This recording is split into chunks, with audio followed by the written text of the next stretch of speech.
Ngibingelela ithandwa zezulu egameni lenkosi yethu Jesu Kristu. Nibingelelwa uPastor Busi ebandleni laseSkhanda Church endaweni yaseWitbank. Nginibingelela egameni lenkosi yethu Jesu Kristu owasifelayo. Namhlanje ithandwa zezulu isihloko sami engihamba ngaso sithi ukuhlukunyezwa kwamadoda. Kodwa singakaqali ake sijike emthandazweni. Siyasondela baba wethu oyingcwele, siyasondela Alpha noOmega, siyasondela mdala weinsuku, wena nkulunkulu ophilayo, wena nkulunkulu omuhle noyingcwele, wena nkulunkulu futhi owamisa umshado. Baba wethu oyingcwele, namhlanje sisazongena kulesihloko esithi ukuhlukunyezwa kwamadoda, okuwena Nkosi wabagqoba wababeka emhlabeni ukuthi banakelele imvelo, banakelele nabantu abakhona emhlabeni. Siyakhuleka baba wethu oyingcwele ukuthi nayi imessage namhlanje isazondlula ebantwaneni bakho. Akuvele Jehova uchubeke ulungise imishado emoshekayo, ulungise baba izinto ezimoshekayo, ubuyise baba ukuzwana nokuthula emakhaya, ubuyise baba ukuzwana nokuthula phakathi kwamadoda namakhosikazi awo. Khuleka baba wethu oyingcwele ngalesi sikhathi egameni elihle namandla likaJesu, ngoba baba wethu oyingcwele alikho elinye ikhambi ngaphandle kwakho. Uwena wedwa uyikhambi lazo zonke izinto. Ngakho baba ngiyakumema nangalesi sikhathi ukuthi baba hlanganyela nathi kule nkonzo isaqala kuze kube sekugcineni kwayo. Singekwazi baba wethu oyingcwele ukuqala nokuphetha izinto ungekho. Yingakho sikumema ngezikhathi zonke egameni elihle namandla likaJesu. Amen. Iyazithandwa zezulu, sizothola incwadi yethu lapha kuZaga 19 isahluko sika 14. Lifundeka ngalendlela: indlu nemfuyo kuyifa elivela koyise, kepha umfazi ohlakaniphileyo uvela kuJehova. Siphinde futhi sithole incwadi yethu yesibili kuGenesis 2 verse 18, 21, 22, 23 and 24. Lifundeka ngalendlela: uJehova uNkulunkulu wathi, akukuhle ukuba umuntu ahlale yedwa, ngiza kumenzela umsizi onjengaye. uJehova uNkulunkulu wamehlisela umuntu ubuthongo obunzima, walala. Wayesemthatha olunye lwezimbambo zakhe, wavala indawo ngenyama. uJehova uNkulunkulu wakha owesifazane ngobambo abeluthathile kumuntu, wamisa kumuntu. Wayesethi umuntu lo useyithambo lamathambo ami nenyama yenyama yami. Uyakubizwa ngokuthi indodakazi, ngokuba uthathwe endodeni. Ngalokho indoda iyakushiya uyise nonina, inamathele kumkayo, bayakuba nyamanye. Ezithandwa zezulu, ake sikhulume namhlanje. Uhlale noPastor Busi noma uhlale noMamhlatshwayo, sike sithi kuyidingida le ndaba, sikhulume indaba yokuhlukunyezwa kwamadoda endaweni esihlala kuyo, noma emphakathini wakithi, noma eSouth Africa yonkana.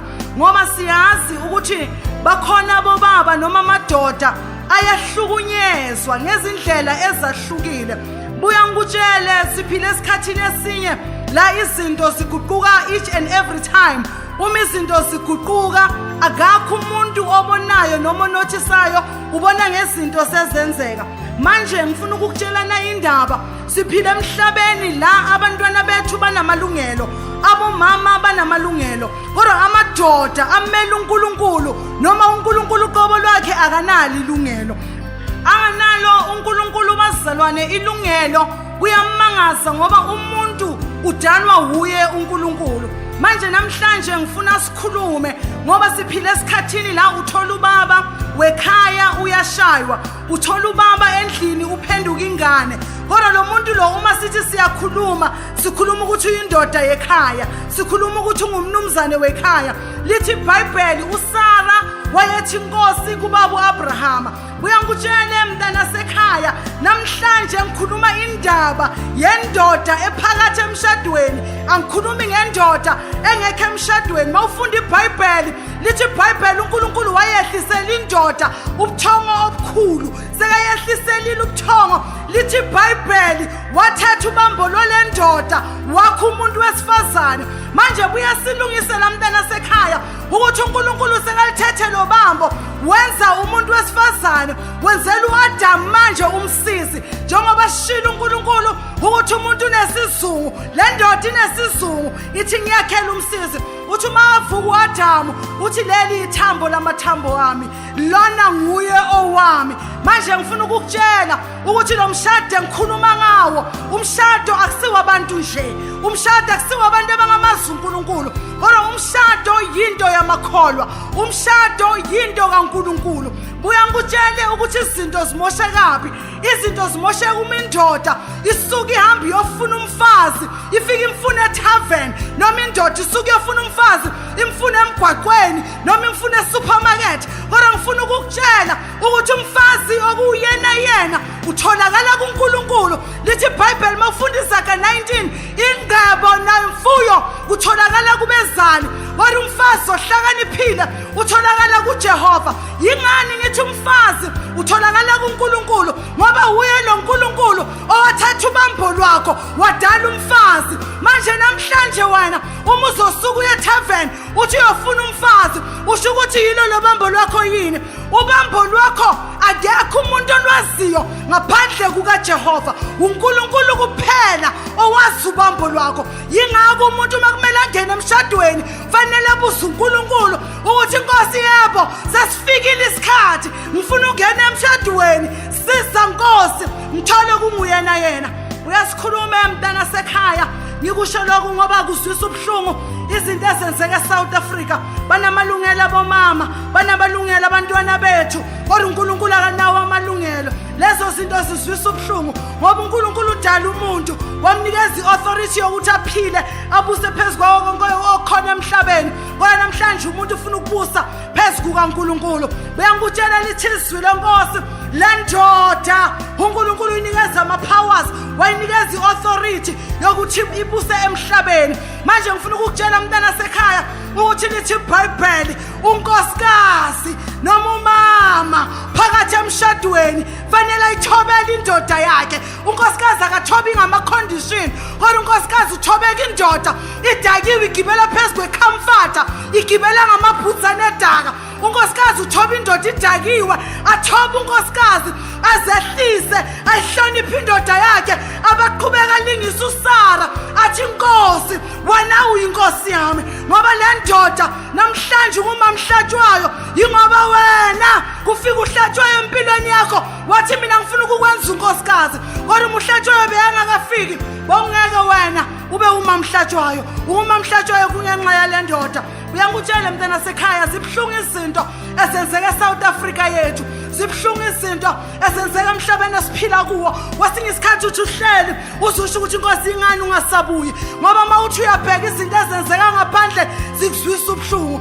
Ayasikhulume mntana sekhaya, ayasikhulume mama. Wena uhlele ekhaya uthi ngingunkosikazi, ngingumama. Ngifuna ukukutshela namhlanje ukuthi kunamadoda abanye baze bashiya amakhaya wabo. Yini indaba? Impilo phakathi endlini, akukho impilo, abukho ubumnandi. Manje ngifuna ukukutshela ukuthi uNkulunkulu akakubuzi, uNkulunkulu akakuncengi, kodwa uNkulunkulu ukutshela into eyodwa ukuthi unkosikazi umsebenzi wakhe ukuthi athobeke. Kodwa namhlanje siphila emhlabeni labafazi abasafuna ukuthoba, kodwa abafazi bafuna ukuphenduka amadoda.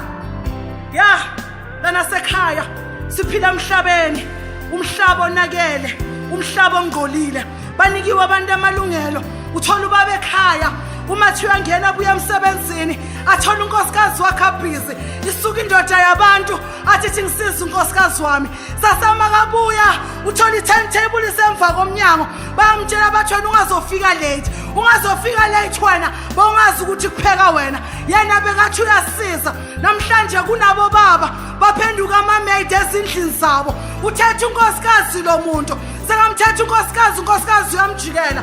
Bathi abogogo abadala babahlabelela bathi wamuhle makoti, wamuhla usafika uzothi ungajwayela ikhahlela indoda abafazi banamhlanje shaya indoda ayishaza ayifaka police station aqeda ngasabi angabi namahloni thola umphakathi asiphila kuwo shaya izandla bathi mshaye bayakhuzela abazi ukuthi bashaya uNkulunkulu abazalwane siphila esikhathini sokugcina siphila esikhathini sokugcina mangathi ubheka umhlaba siphila kuwo isikhathi siphelile uyangutshela mntana sekhaya uma ngabe ufuna ukugcina ikhaya lakho noma umshado wakho uphilile fanele le ndoda uyithobele abanye abobaba noma amanye amadoda athotshelwe ngoba une-Mercedes Benz omunye uthotshelwe ngoba unemali omunye uthotshelwe ngoba yena i-affordability right kodwa kunombuzo enginawo ukuthi mhlazana le moto ingasekho mhlazana le mali ingasekho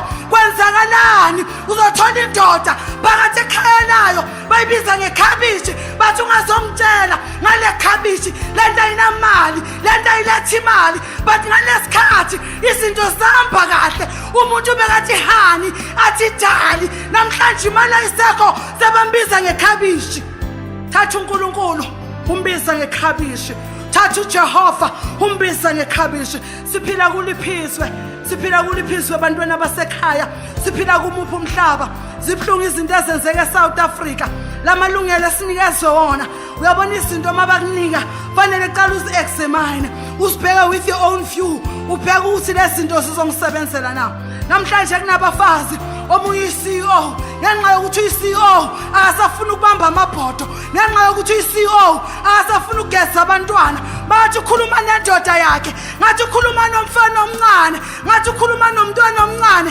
akabheki nokubheka ukuthi ukhuluma nobani uyangutshela mama uyangutshela nkosikazi usahleli kulowo mshado iweni ikheyo umshado yakho nento yenza umshado wakho ukuthi uphumelele ukuthi wena fanele usifundise kukodwa thobeka endodeni yakho hey wena ungathobeki ngoba lo baba unemali ungathobeki ngoba lo baba uhamba ngeimoto ezinhle kodwa thobeka ya abantu bakithi ake sikhulume bomama ake sikhulume namakhosikazi abomama bemizi ukuthi uyazi ukuthi abantu besifazane umuntu unesibindi ngendlela eyisimanga angene enkonzweni kugcwele abantu ayome pulpit ame phambi kobungcwele bukaNkulunkulu afunge athi le ndoda ngiyoyithanda ebuhleni nasebubini athi le ndoda ngizoyinakelela kodwa namhlanje mawuthi uyabheka kunamadoda athi mayigula kuze kubiza ukuthi kubuye umamakhe azomnesa kodwa lo muntu ushadile phumile unkosikazi uhambile indoda iyagula manje uyangutshele imishado yanamhlanje iyingozi ngoba mawuyindoda ungena emshadweni kufanele ukuthi ubheja ngemali yakho uthi uthatha unkosikazi yena lo mthetho ethaveni abuye ezokubulala akubulalela i-insurance yakho yini indaba uzifunele akusiko kaNkulunkulu kodwa izinto zakho ozifunele zona uyangutshela umntana sekhaya uyangutshela sithandwa sami ukuthi wena uma ngabe ufuna unkosikazi funa uNkulunkulu kuqala uyokunikeza unkosikazi ongeke azahluphe uyokunika unkosikazi ongeke azakubize ngekhabishi ngoba namhlanje kunamanye amadoda afunga usisi azimisele ezisibopho phambi kukaNkulunkulu athi ebuhleni nasebubini kanti enhlizweni yakhe uthi ngithanda nje ngifuna imali yakho ngithanda nje ngibone lezi moto uma konke lokhu kungasekho uyombona ngokuthi ahambe aphuma ahambe manje akasafuna ukwazi yini indaba lo muntu lo akusile ubambo lwakho izinto ezifunele zona uyangutshela mntana sekhaya uma ngabe uyindoda ulalela le ntshumayelo uyangutshela siphila esikhathini esibi siphila esikhathini sokugcina kunamadoda namhlanje aphumile emizini yawo ahlele emikhukhwini enethayo yini indaba impilo yikho namhlanje ezinkonzweni kugcwele abafazi izinkonzo zigcwele abafazi abobaba abekho abobaba bahlele emathaveni yini indaba labo mama bafika ezindlini bayamemeza thola umuntu akushawuda njengomntana omncane uthi mawuthi uladela nge5 minutes ubuye emsebenzini awuhlanganyezwa nangetiya uthola umfazi akubuza athi yewena ubuyaphi khuluma nendoda ekhaya khuluma noNkulunkulu uthi ubuyaphi akafuni nokwazi mawuthi umtshela excuse segijima ezinye izinto ezizokwesabisa nawe uyangutshela mntana sekhaya shada kusinto yanoma ubani kodwa yinto yamakholwa noma naphakathi endlini kaNkulunkulu siyazithola ezicakile nazo umuntu ashathi ngiyikholwa kodwa impilo ibiphambana nako lokho uyangutshela esithandwa sami uyangutshela mntana sekhaya ukuthi namhlanje empilweni une choice ichoice enayo ukuthi ufuna uNkulunkulu ukuqala ngaphambi kokuthi uyothatha umfazi kunabo baba namhlanje baphile tavern akaphile tavern lo baba ngoba uyafuna omunye uze wazinikela etshwaleni yini indaba yilo mfazi ahleli naye landlini uthi uAdam uNkulunkulu makambuza ukuthi Adam usidleleni isithelo uthi uNkulunkulu yilo mfazi onginike yena na ungazi ufike esigabeni sokuthi utshela uNkulunkulu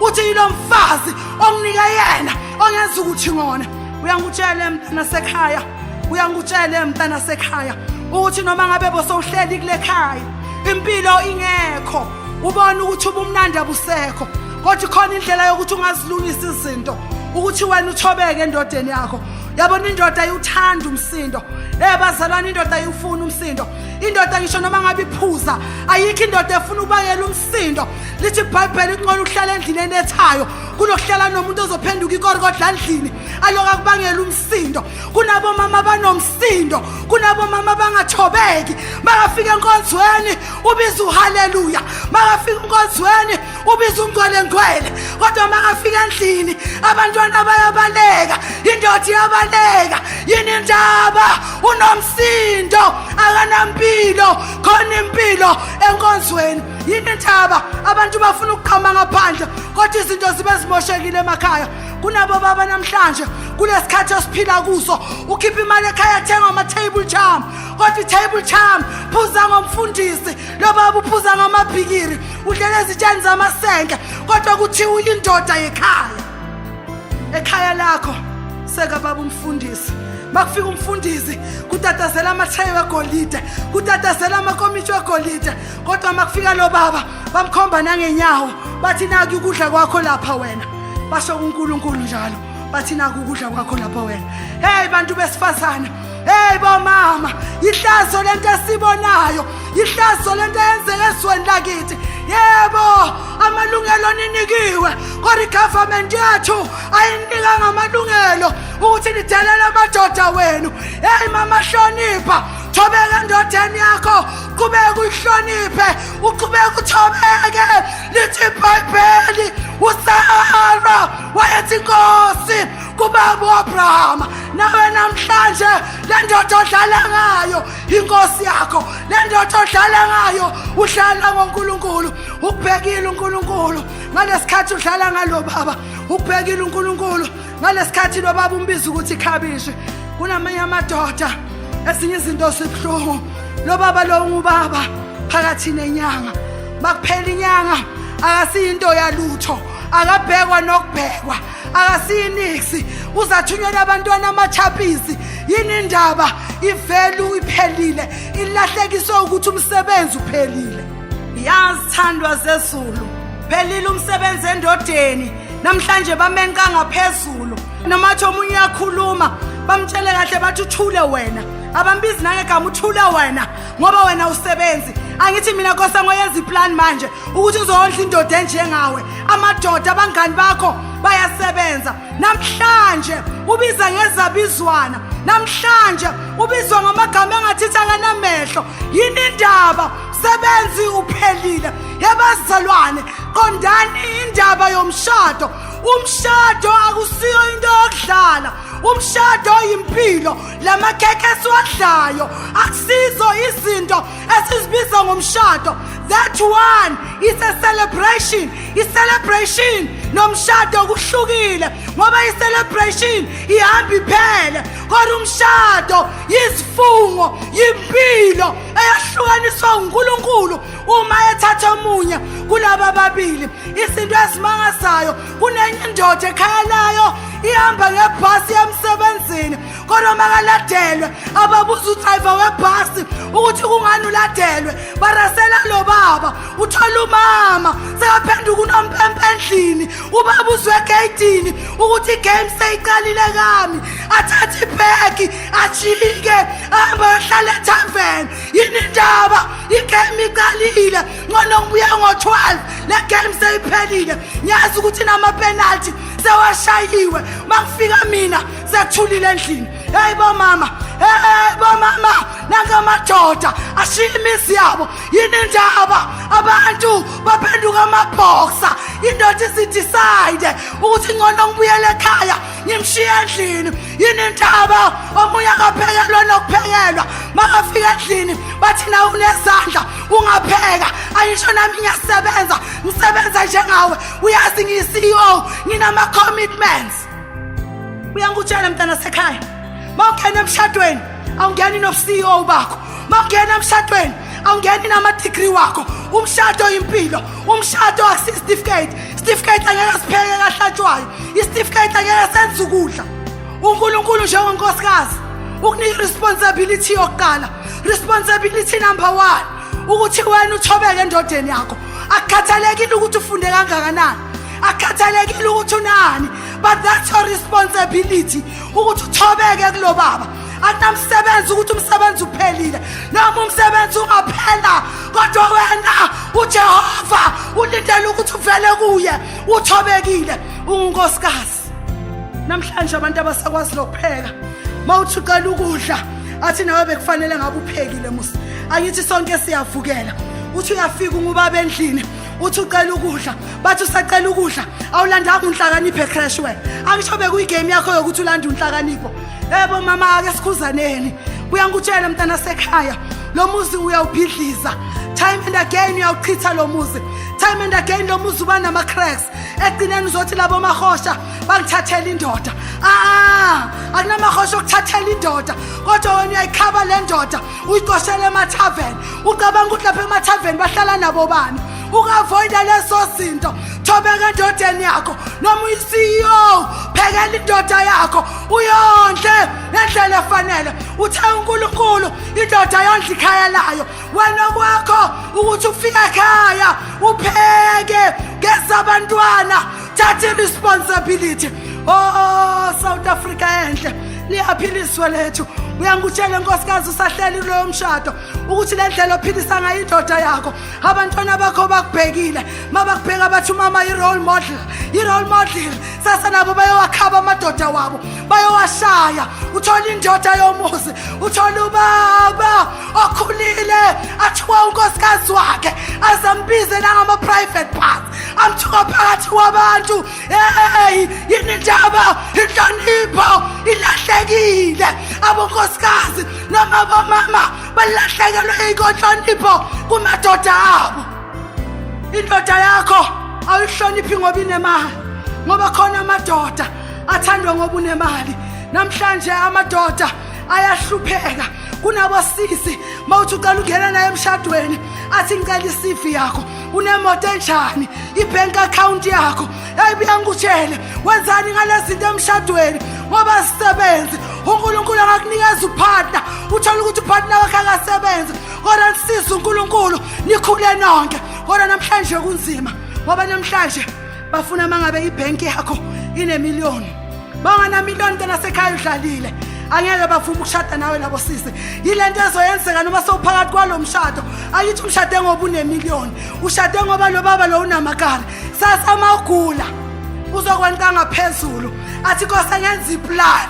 lokuthi kuyadliwa la ndlini ayithi wena sowuphenduka ikhabishi manje soyenzani mina ngekhabishi abangani bathi bayamkhuza athi ungasongitshela ngale khabishi ungazongitshela ngalento izongenzelani mangahlala angazobulawa indlala mina ya songitshela ngale silima omunye ubizwa nangesilima yazi bantu besifazane kubhlungu lokho kwenzakalayo kubhlungu bantwana basekhaya ngoba umunye lo mshado uthi ungakafiki ahambe aye enyangeni bampede bamenze yonke lento bamgabe ukuthi awuthole lo mshado sekawutholile manje lo mshado soyamhlula ukuhlula kanjani ngoba ufunile. Hey bantu besifazane, hey bomama, nayo imishado yaqhitheka.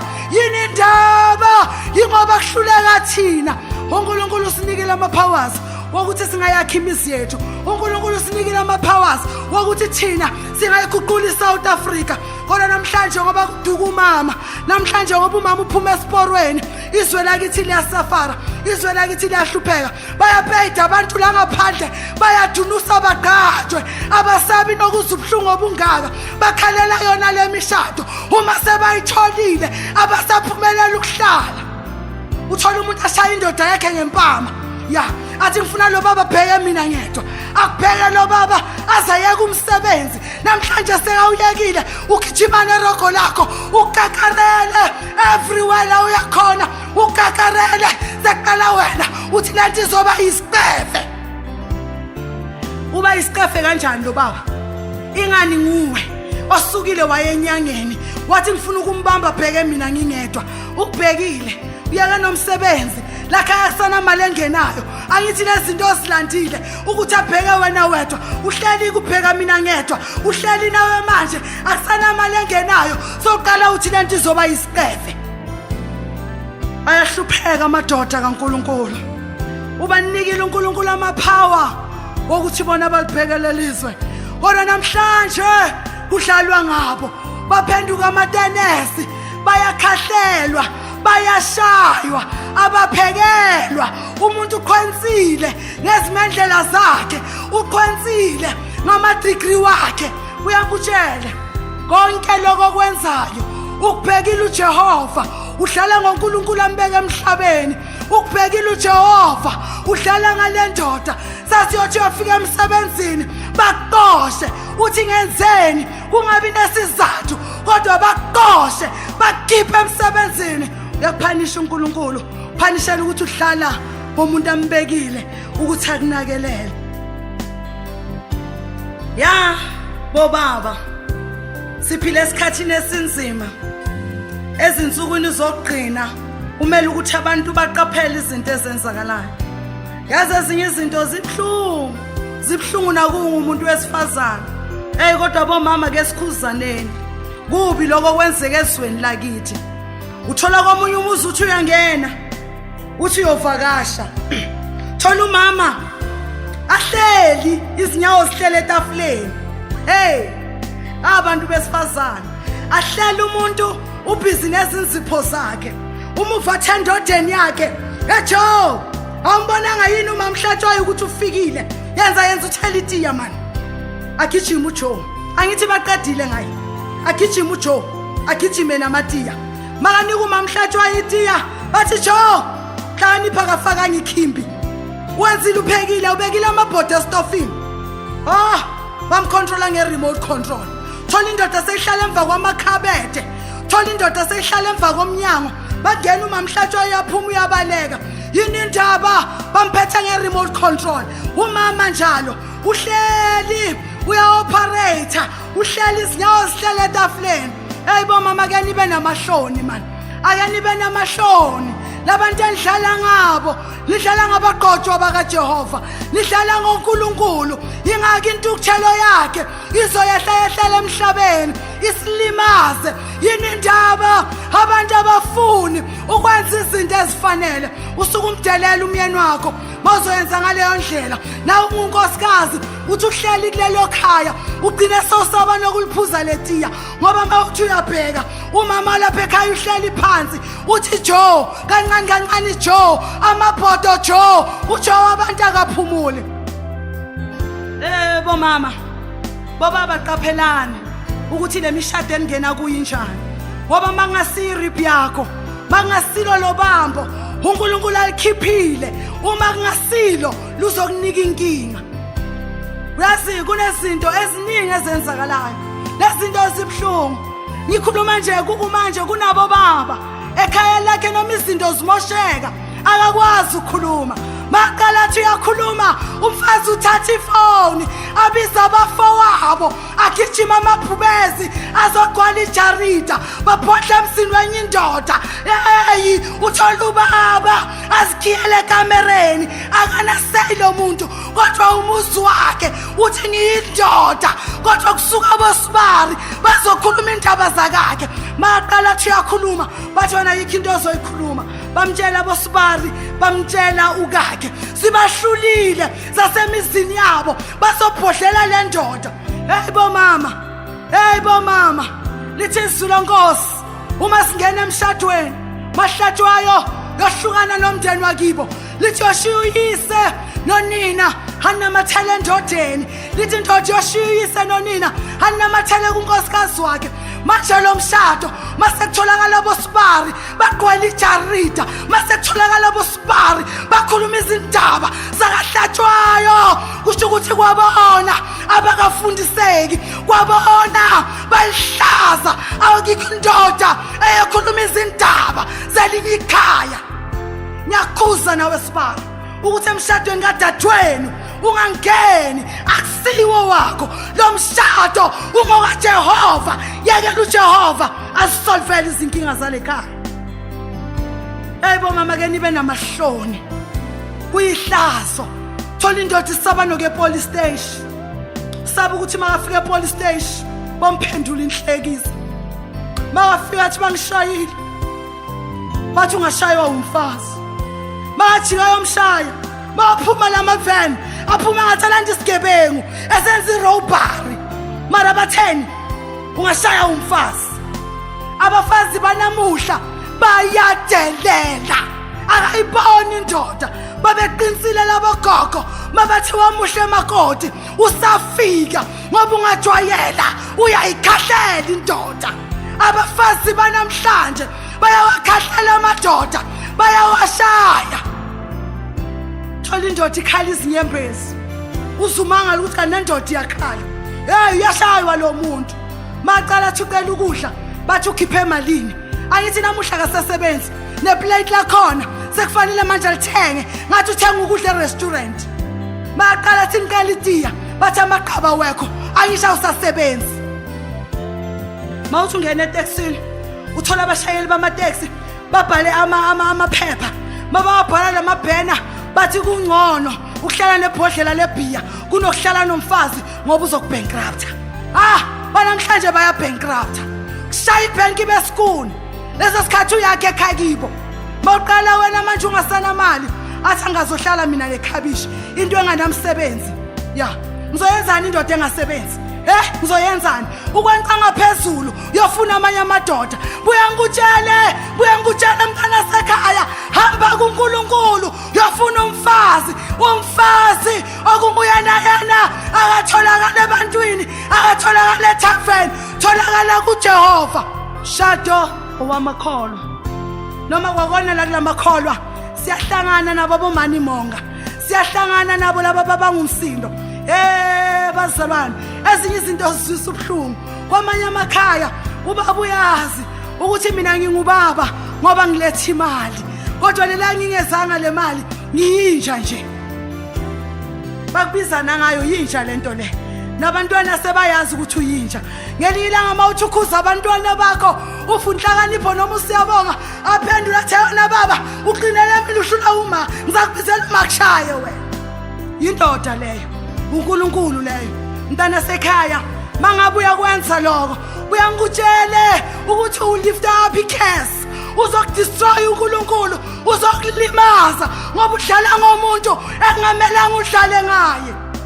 Akubalulekanga ukuthi unethanda ekhaya akubalulekanga ukuthi unjani noma ngabe indoda yakhe iyadakwa mele uyithobele uyithande uyihloniphe uyibekezelele kuko konke. Uma emshadweni sinenkinga asambi sitshela abafowethu kodwa sitshela uNkulunkulu.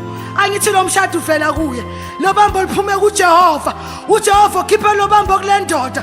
Manje mawutshela abafowenu bazoyenzana. Nani bosibara nikho discipline nihlazo uthola amadoda agigi ayagijima ayongena kaSibari bayolwela usisi wabo bangena amakaragwala ijarida. Thola ubaba ekhaya uzikhiyele uzikhiyele ekamereni. Akasakhoni lo baba nokunyakaza ekhayeni lakhe. Yini indaba saba amabhubezi, usaba ama-tiger, saka ama-lion agcwele ijarida. Uyangutshele umuntu wesifazane, khuluma ngomuntu osemshadweni odlala ngendoda yakhe. Khuluma ngomuntu osemshadweni ukuthi hey, uma ngabe umshado wakho nawo uyeqinela uyabona ukuthi umshado wami uyaphela, akujiki ubheka umshado wakho ukuthi uqedwa yini. Kungenzeka lo mshado uqedwa ukuthi wena ungunompempe landlini. Lo baba sekaza ngene egedini ukuthi isukile igame manje, isukile abafana abaphakathi egroundini azandlule nebhegi agqoka ama-overall adodi ayohlala kuphe tavern. Ubalekelani ukuthi igame iphela? Yothi lapho seyiphelile igame, ama-penalty ashayiwe, abuye athole ekhaya kunokuthula, athole ekhaya kunepeace. Omunye ungena emsebenzini ngo-8 kodwa uhamba ngo-5 ekuseni. Ubalekela ukuthi mayiqala igame abe sekahambile yena, ngoba igame yalakhaya ayinasikhathi, ayinalanga, everyday kuhlala kuyilanga lemesh. Uthola umfazi ahleli ku-TV atshintsha ama-channel, indoda iyatshayisa emsebenzini, umuntu uhleli ku-TV akanamsebenzi nokuthi kwenzakalani. Ubaba buye emsebenzini, it's even worse makuyi-DS ngoba umuntu uyahlala utshintsha ama-channel. Indoda ifike ayinikwa tiya, ayinikwa kudla, uyoza hamba yolala. Umfazi yongena ezingubeni ngo-2 ekuseni. Ngaleso sikhathi indoda kudala ilele, akafuni nokwazi. Yovuka ekuseni lo muntu ahamba emsebenzini, abanye bathola bame emafensini segqoka i-night dress. Ungolile lo muntu kwasekuseni, akagezanga ubhizi ujika nedrada. Hey bomama, ayaniguquleni indlela eniphila ngayo, ngoba ngale ndlela enenza ngayo labo baba bayahlukumezeka. It's even worse bomama, ngoba uthola indoda kwesinye isikhathi noma kwelinye ikhaya, thola ubaba angaphuzi, thola umama uphelile utshwala, ngoba siphila kwesinye isikhathi amadoda ayahlukumezeka. Umfazi uphelile utshwala, asuke lo baba akhipha imali yagroza, abuye umfazi agcwalisa amaplastiki uphethe utshwala, akaphathanga igrosari. Ingani lo muntu akayijwayelanga lempilo? Hey bomama, akusiyikhaya ukuthi uyothola umfazi aphelile utshwala kodwa indoda yakhe ibingaphuzi nokuphuza. Amanye amadoda ayahlukumezeka kuphela nje bahluleka ukusukuma bathatha isinyathelo ngoba baphenduka inhlekisa uma baqala bathi baphumela ngaphandle. Kodwa ngifuna ukukutshela ukuthi lokho kukodwa kuyihlazo ukuthi indoda izotholakala ingaphuzi, wena unkosikazi utholakala uphelile utshwala, nezingane zakho uzifundisani. Dana sekhaya, ungawusave umshado wakho, ungawusave umshado wakho ngokuthi uthobele indoda yakho. Thobeke, uthobeke ma, uthobeke phezu kwamakhamfata. Kunabo baba iplate likankosikazi wakhe akalazi nokuthi unkosikazi wami upheka kanjani. Every day udla ukudla kwegele, uayinelwa yigele, konke kwenza igele, lidlula nombhede igele. Nkosikazi uhleli, sasi unkosikazi upheka iphalishi, ubaba makathi uyadla athi le ngongo ipheke ubani le, ubani opheke le ngongo? Aqala unkosikazi athi usho mina, ubumba izincindi njalo usho mina. Hayi, ayayimsole nami lo baba akakwazi ukudla ukupheka unkosikazi wakhe. Ingani ushade nequeen, ushade ne-CEO, ushade ne-princess, ushade no-madam. So umadam wenzelwa konke. Bantu besifazane kunezinto ekumele sizihlukanise. Indoda yanakwa, indoda yanakwa. Nake umthande athamangisi, a way to a man's heart is through his stomach. Manje yakhe indoda ijwayele ukudla kwegele, ijwayele ukuthi igele liyapheka. Manje uqala itiya, umadam uthi Sophie, ubaba uqala itiya. Wenzani umadam? Sasa uthi mina nginebhathi. Yazi ibhathi yini mntana sekhaya? Ibhathi ukuthi udelela indoda yakho, uyibize ngesilima. Ibhathi ukuthi udelela indoda yakho, uyibize ngobudoda bayo. Hayi kunabo mama abayihlazo abiza undoda ngobudoda bayo phambi kwabantwana. Azamtshela ukuthi ngizakushaya ngikhaphe police station. Indoda yakho leyo. Bathulile, bayasaba ke police station, bo protect dignity yabo, but bayahlukumezeka. Noma izwe siphila kulo lingaboni. Ingani thina siyabona ukuthi la madoda ayashaywa lawo, lamadoda waphekelwa lawo. Uyangutshela kule constitution yase South Africa akukho la isho khona ukuthi indoda yakho ungayiphekeli. Akukho la isho khona ukuthi idelele le ndoda. Yinto ozenzele yona wena. Yabazalwane mawufunda kwabaseKorinte bokuqala isahluko sika 11 ivesi lika 3 lithi iBhayibheli indoda inhloko yomfazi njengoba uKristu eyinhloko yawo wonke amadoda.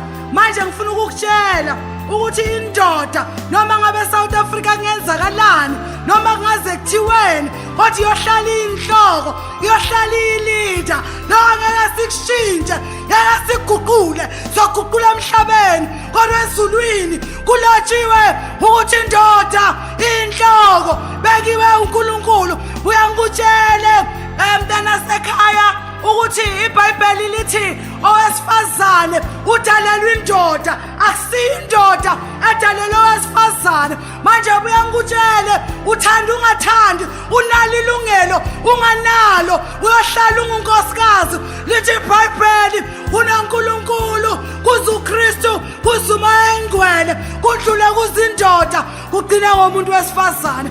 Emehlweni kaNkulunkulu singabogcina thina abantu besifazane.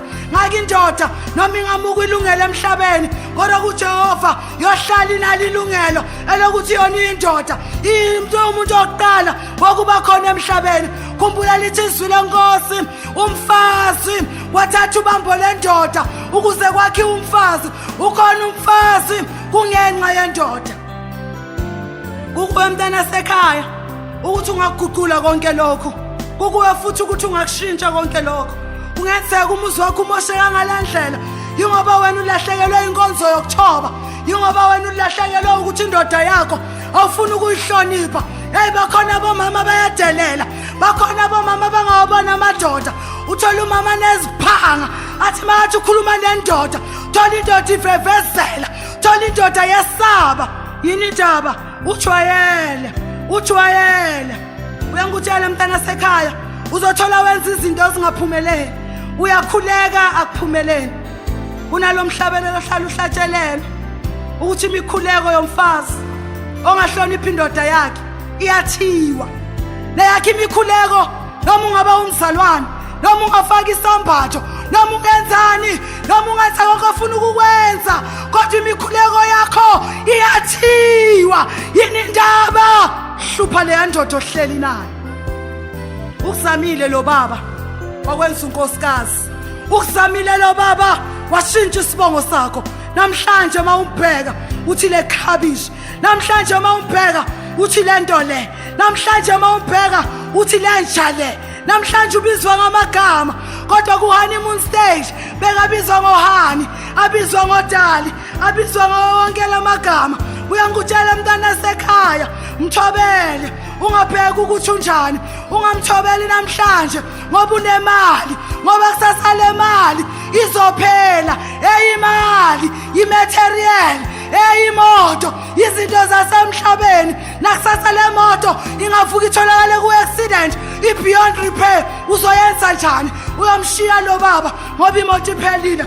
Mawufunda lapha uZaga, iZaga zika 25 isahluko sika 24 sithi kungcono ukuhlala egumbini lophahla kunokuhlala nowesifazane oqabanayo endlini ehlanganyelayo.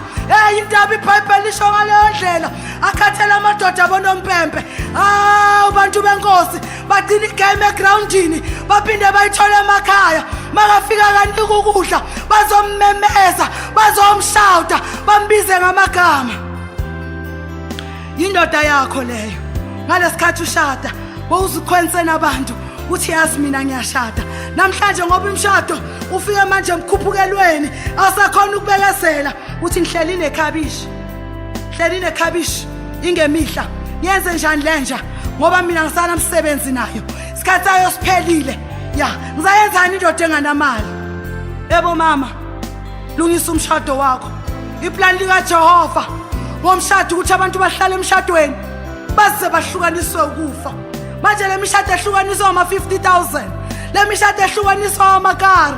Ungabi nesibindi mntana sekhaya uthatha isinqumo hamba uyongena emshadweni ufunge phambi kwebandla, ufunge phambi kwesizulu, ufunge phambi komfundisi azawubusise ngoba ulanda ulaka lukaJehova ukuthi lihlale kulo mshado ngoba wena uqamba amanga uyazi ukuthi kulo mshado ungene ngezinjongo.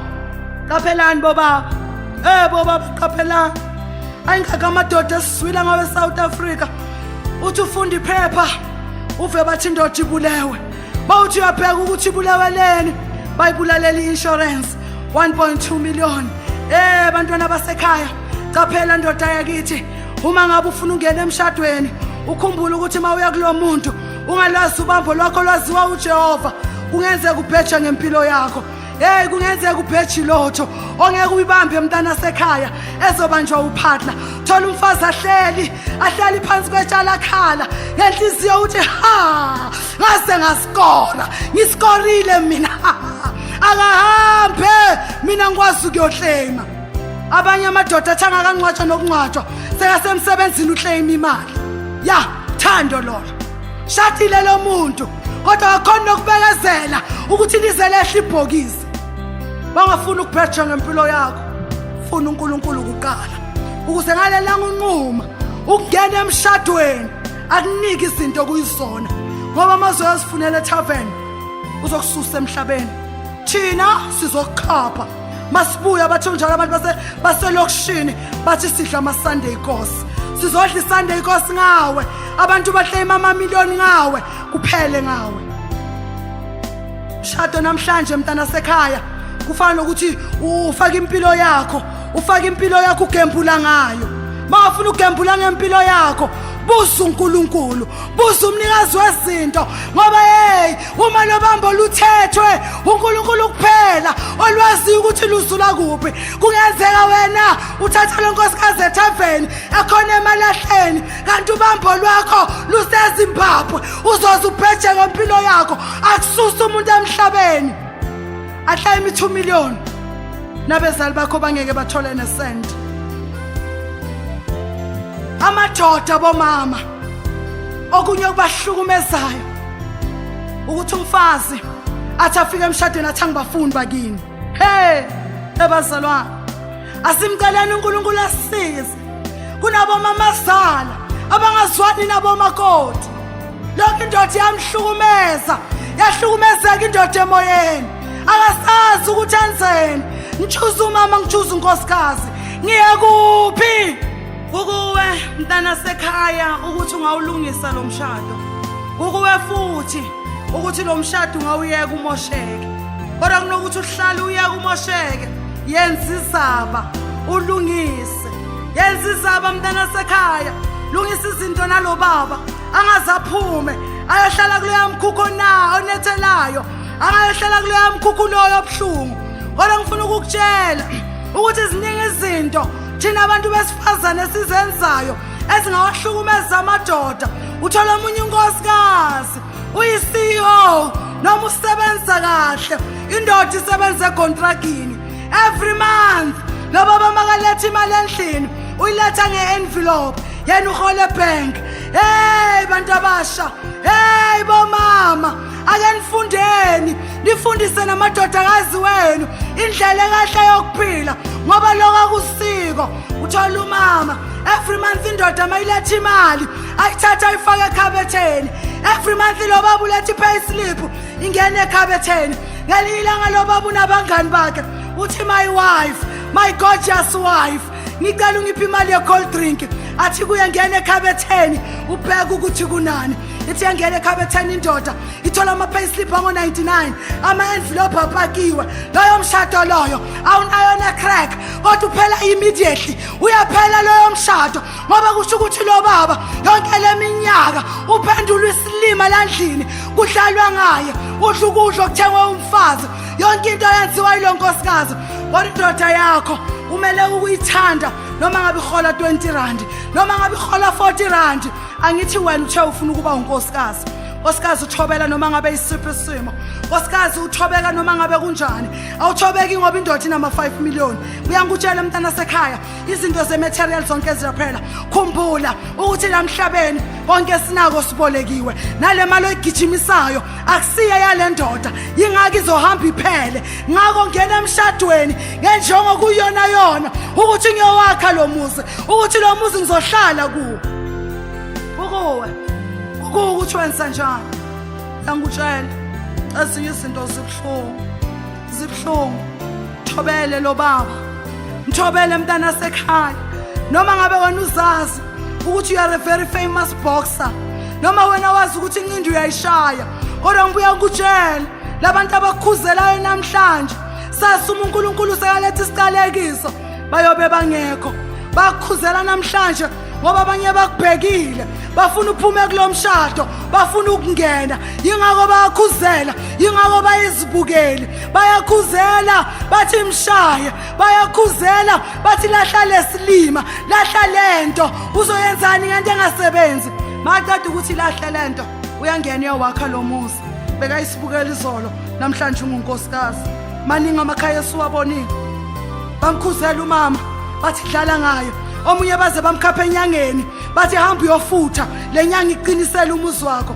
Kodwa mhlazana uphela uthola yena lobe yakhapha enyangeni, yena futhi uyabuya manje sekazowakha lo muzi okuhlulile.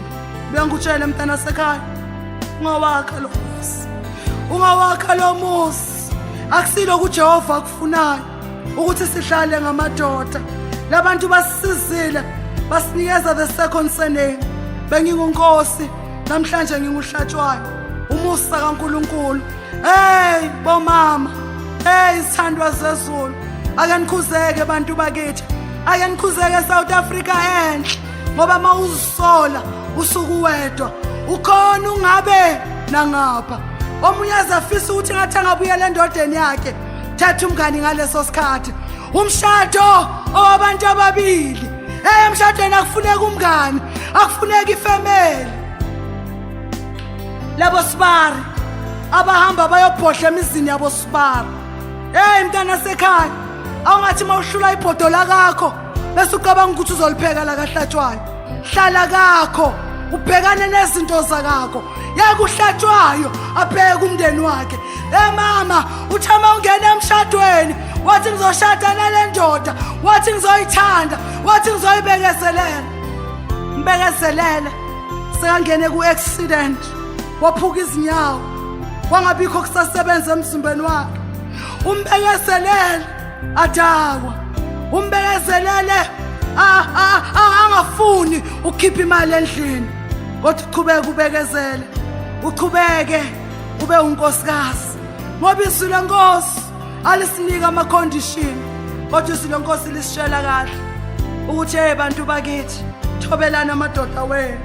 Hey wathobeleni, hey mthobele lo baba, angithi thobela i-boyfriend. Sikhuluma ngondoda ephakathi emshadweni, eshadile, ehlushwa unkosikazi. Zokudestroy uNkulunkulu mntana sekhaya, zokudestroy uNkulunkulu. Ukuphi indoda mawuqeda udlala ngayo, ukuphi indoda mawuqeda umbiza ngesilima.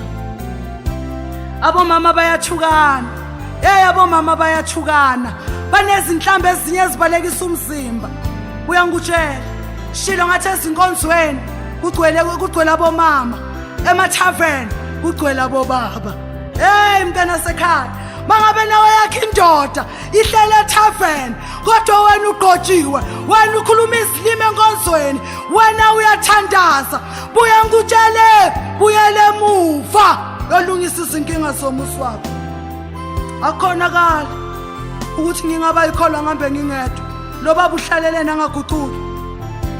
Uthi noma ungena kakhe lo baba ubone kahle ukuthi akathokozi makungena abazalwane. Yini isizathu? Unompempe uhlala mile emapalini, unompempe uhlala lindile ukuthi ushaya nini impempe kuze kusinde ubaba mangabe umfundisa khona. Uthola umfundisi adla ikhekhe kodwa ubaba ikhekhe akalazi, uyalifunga azafisa ukuthi kuku konje into enjani, kodwa lelanga kunomfundisi kuvula ama-tupperware, hayi nama-container, ama-tupperware. abhaliwe Tupperware. Ayavulwa lama Tupperware. Ya, fundisa ufikile. Kudliwa ikhekhe, kuphuzwa ama drink. I-tray yakhona iza indlalweni efaduku. Kodwa makulethelwa lo baba, nesishibo sakhona usopha igcwele phezu kwephalishi. Awutholi ngathi bekuphakela umntana omncane, okunye uthola ngathi kubhiciwe kuyodla ikati. Kodwa bathi kuphakelwe lo baba. Maqala athi hani yathi ungazongibiza ngohani wakho wena. Ukhohli ukuthi awusebenzi. Mathi ubuza unkosikazi, unkosikazi ubuyaphi? Yazi indoda yabantu ijabulile, athi ungazongijwayela. Angisho yazi uqosa ngiyophanda, angithi awusebenzi. Aya kuphele bantwana basekhaya. Akuphele uzokubulala uNkulunkulu uma ngeke ungaphumelele empilweni. Yazi indaba ungaphumelele ukuthi udlala ngomgqotshwa, udlala ngenjoja kaNkulunkulu, udlala ngoJehova. Uzibuze enhlizweni yakho ukuthi mangidlala ngalo baba thina uJehova. Thanda sesulu, ngiyayivala le ndaba manje. Ngiyakholwa ukuthi usizakele. Ngiyakholwa ukuthi uNkulunkulu uyawuthinta umshado wakho ulungise. Ngoba iplan kaNkulunkulu uthi bonke abangena emshadweni bahlale. Kodwa namhlanje imishado ichitheka within 3 months, 2 months, 3 weeks. Eminya isurvive nokusurvive. As much as wena uthandwa, thande lo baba nomndeni wakhe, umthande namajazi wakhe namasaka wakhe, noma uhudula abantwana bangaphandle uza nabo la kulo mshado. Mthande, uthe wena ufuna ukuba unkosikazi. Nkosikazi uyabekezela, nkosikazi uyathoba, thobela zonke izimo. Lithi iBhayibheli ofuma iphambeko sakhe Jehova uyomthethelela. Kodwa ngasifumi nokufa kukufanele. Thandwa sesulu, sengiyivala le ndaba manje. Kodwa ngakayivala lithi izwi lenkosi, owesifazane ohlakaniphile uyayakha indlu yakhe noma uyalakha ikhaya lakhe, kodwa isiwula uyawudiliza ngezakhe izandla. So nawe namhlanje ungahlala phansi usalalele le ntshumayelo, useshe enhlizweni yakho, useshe ngaphakathi lakho. Uma ngabe wena udedela lo muzi ukuthi ubosheke, yingoba wena uwela kulaba elishaya iBhayibheli ukuthi ayisiwula uyawudilisa umuzi wakhe. Awudinga enyanga, awudinga emprofiti ukuthi uzuthola umshado. Kodwa umshado uyisibusiso esivela kuJehova. Kuyamangaza emhlabeni abantu bafuna izinto zikaNkulunkulu, kodwa uNkulunkulu abamfuni.